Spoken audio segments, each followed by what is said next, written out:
This episode is brought to you by LifeLock.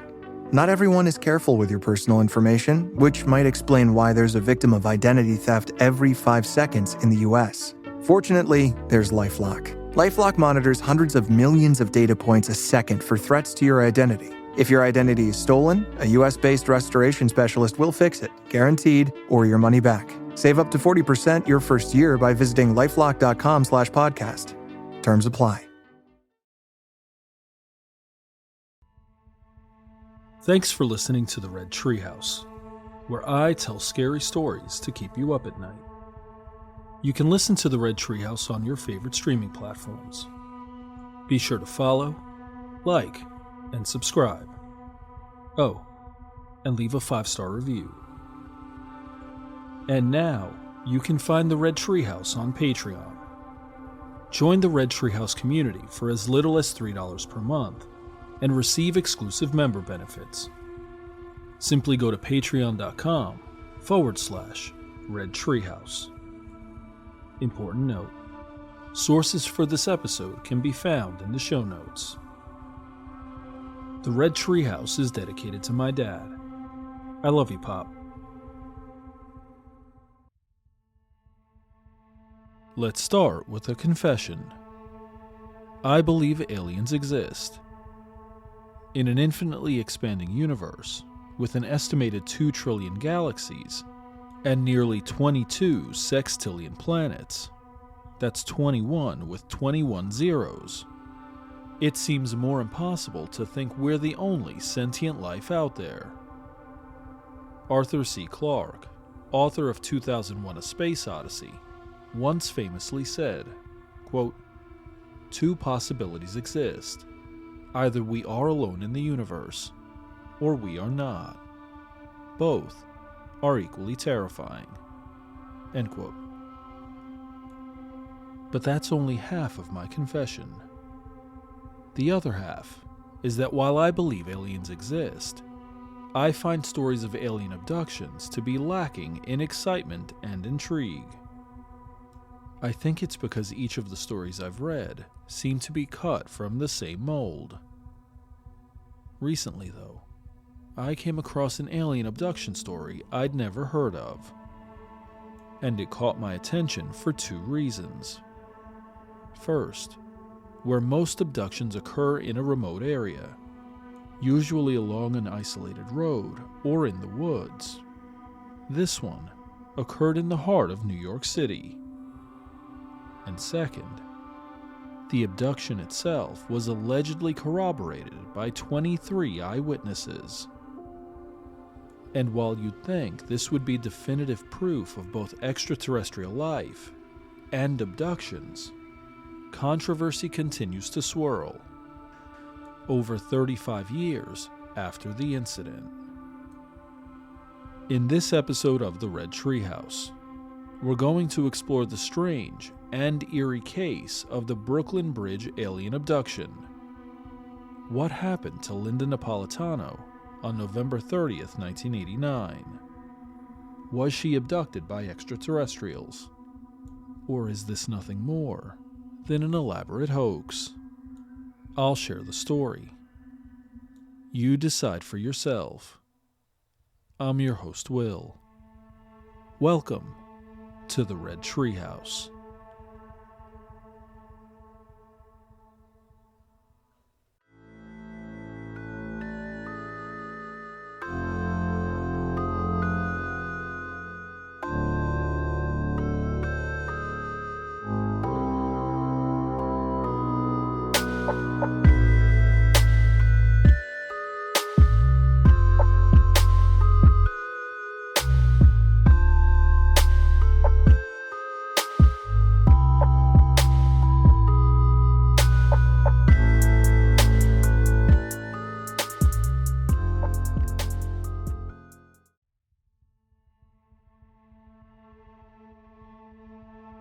The story goes that in the early morning hours of November 30th, 1989, Linda Napolitano was asleep next to her husband in their high-rise apartment in the Lower East Side of Manhattan.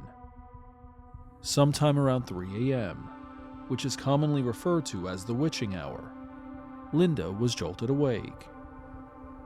Amidst the confusion, she felt as if something was wrong and sensed a strange presence in her room. As the sleep fell from her eyes, the feeling turned to horror as she, quote, saw a group of small gray beings standing over her, staring at her with black eyes, end quote. Like most of us, Linda's first instinct was to call out for help, but, quote, the aliens told her to be quiet in some strange telepathic language, and she found herself paralyzed and unable to call to her husband for help, end quote. Suddenly, a bright blue light shone in the bedroom, and Linda levitated off the bed and out of the window to a ship that was hovering 12 stories off the ground. Upon entering the spacecraft, Linda was taken to an examination room and placed on a table, and she watched helplessly as a small metallic device was inserted into her nose. Then, just as suddenly, she woke up, safe and sound next to her still sleeping husband. It was as if nothing happened. At first, Linda was relieved that the frightening encounter was nothing more than a vivid dream. But something nagged at her, and the abduction played again and again in her mind. She simply couldn't let it go. Soon after, she noticed a strange bump in her nose. She went to her doctor to have it examined and x-rayed. And to her horror, quote, the image of her nasal passage appeared to show that there really was something lodged inside it, end quote. A short time later, Linda visited a specialist with the hopes of having the object surgically removed. But when she was examined a second time, the object had disappeared, seemingly replaced, quote, with a buildup of cartilage that suggested something had been lodged there recently, end quote. Now convinced that her terrible nightmare was a true case of alien abduction, Linda met with Bud Hopkins, a well-known ufologist.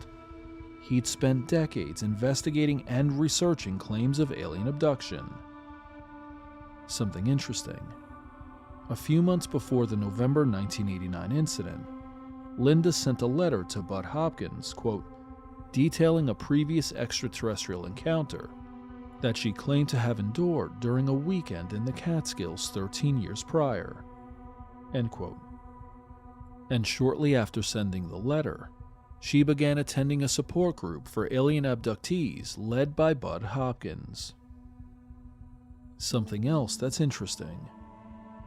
While researching, I found a handful of articles that stated Linda, quote, had remembered that 13 years earlier she had detected a bump next to her nose, end quote.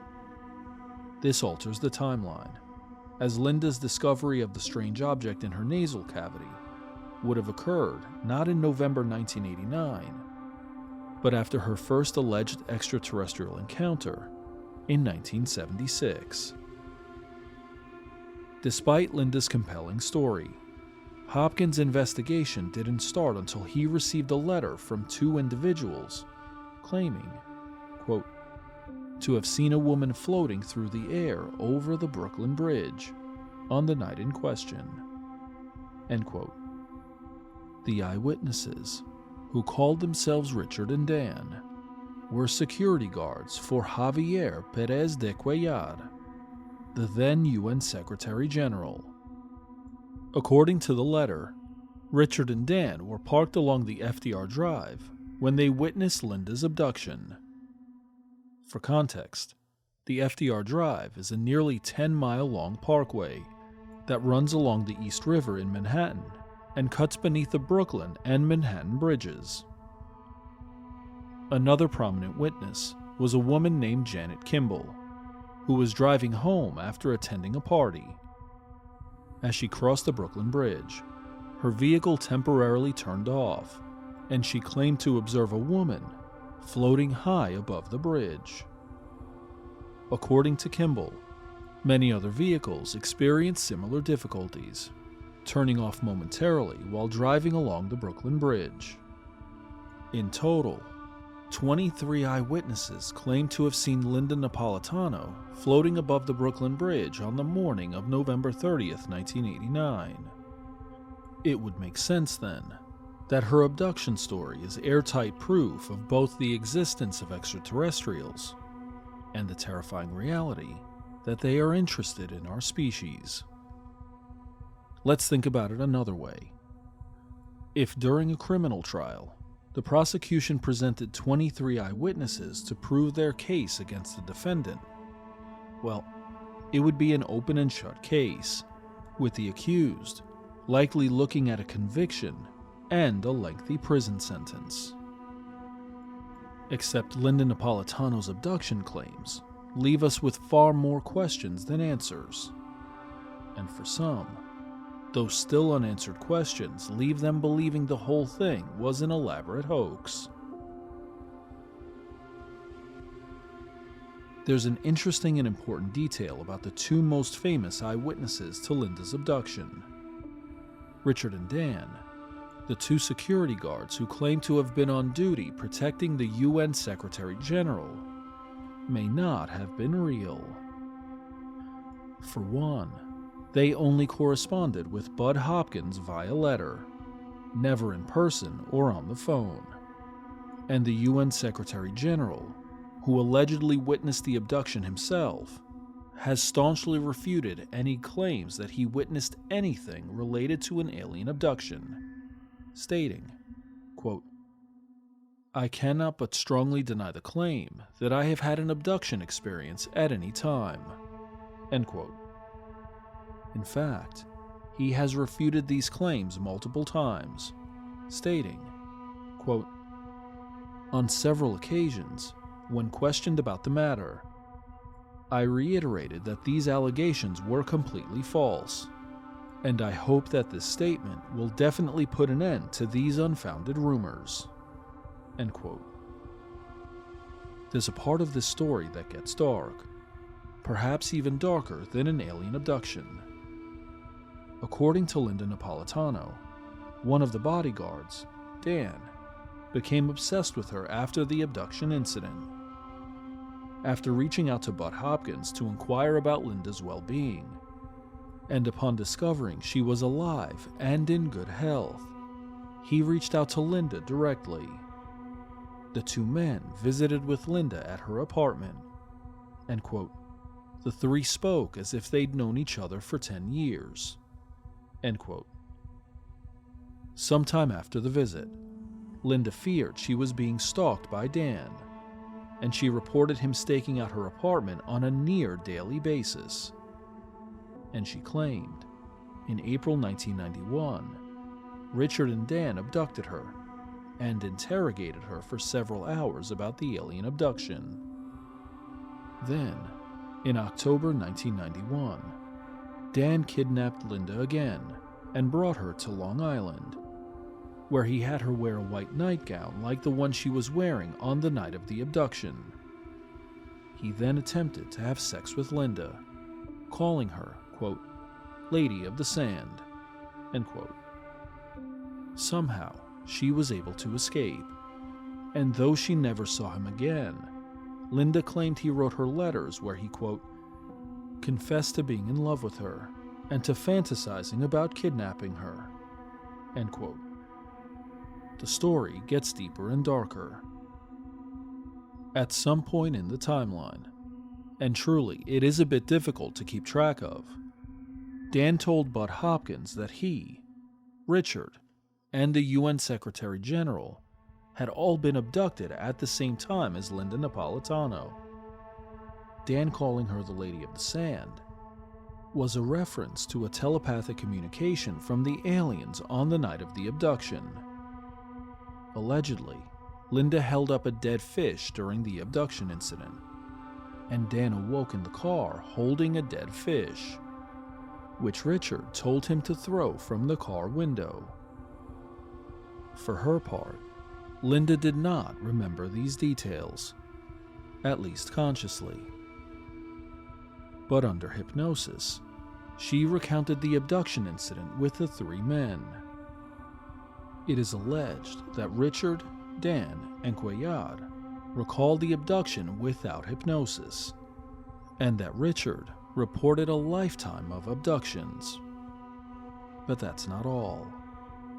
Richard also claimed that he and Linda had been abducted together many times, as early as childhood, and quote, they had formed a secret, shadowy relationship, one that existed only on the alien ships, and had become lovers. Richard, who had never married, was convinced he was the real father of her youngest child. End quote. When placed under hypnosis, Linda recounted these details, though did not speak to her child's paternity. Except no one other than Linda had ever seen or spoken to Dan or Richard. And there's something else. No one has ever met any of the 23 eyewitnesses who allegedly corroborated Linda's abduction claims. Perhaps the smoking gun is a woman named Carol Rainey, Bud Hopkins' widow. According to one article, Rainey, quote, believes Napolitano's alien abduction story was fabricated. Over time, Rainey began to question whether Napolitano was telling the truth. End quote. What's fascinating is that by disbelieving Linda Napolitano, Carol Rainey also undermines Bud Hopkins' work and credibility. But what changed her mind? According to a Forbes article, quote, she explained how Hopkins hypnotized several people as part of his work, and said Napolitano did not behave in the way most people do under hypnosis. Instead, she claimed that Napolitano mimicked other people who had been hypnotized on purpose. End quote. And when it comes to Bud Hopkins, who passed away in 2011, Carol feels as though he took advantage of vulnerable people. For those who believe the story is a hoax, they point to Linda Napolitano as the mastermind and manipulator.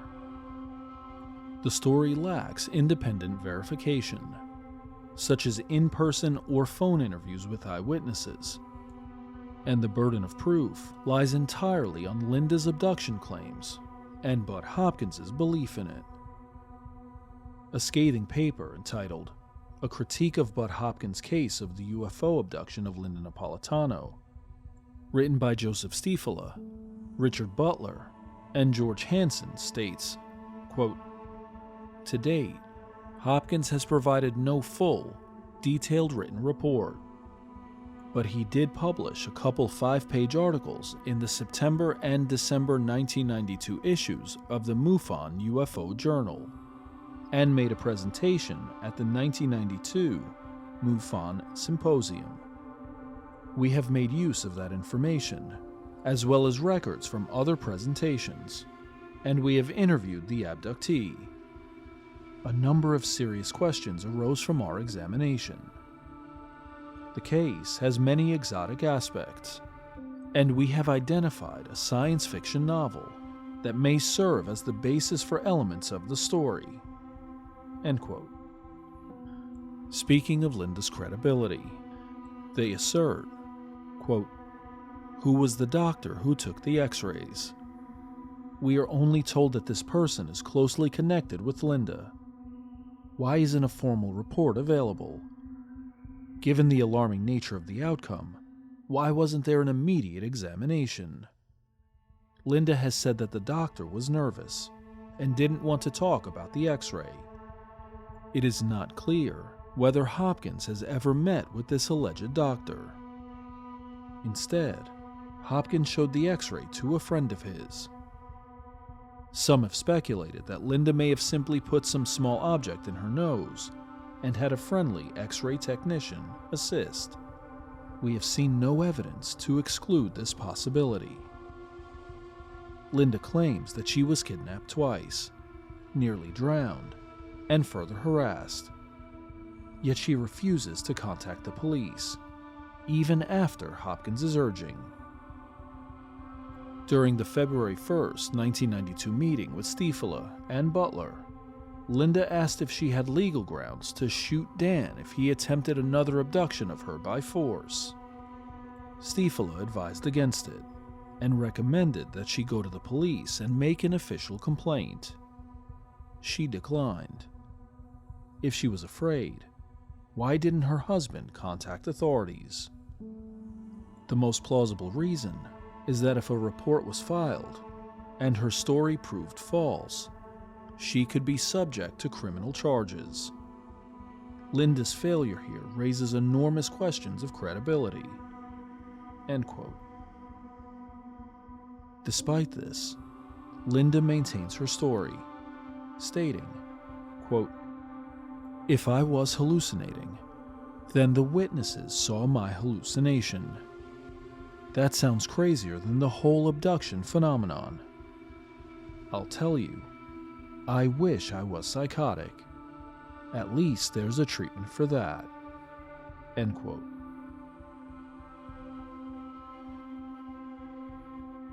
I'll offer a third confession. I have a hard time believing this story is true. Before I explain, let me add, the rabbit hole on this story is deep, with secondary details I didn't include. They don't alter the basic understanding of the alleged incident, but they are fascinating and provide a depth of wild information that will leave you with a slight headache.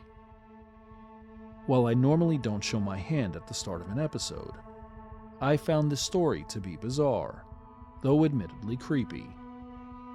For one thing, I grew up in New York City in the 80s and 90s, and while I don't remember hearing about the alleged abduction, it seems to have flown under the radar, no pun intended, despite occurring in the largest city in the world. I don't have an answer for what Linda Napolitano claims she experienced, and I won't assume the worst.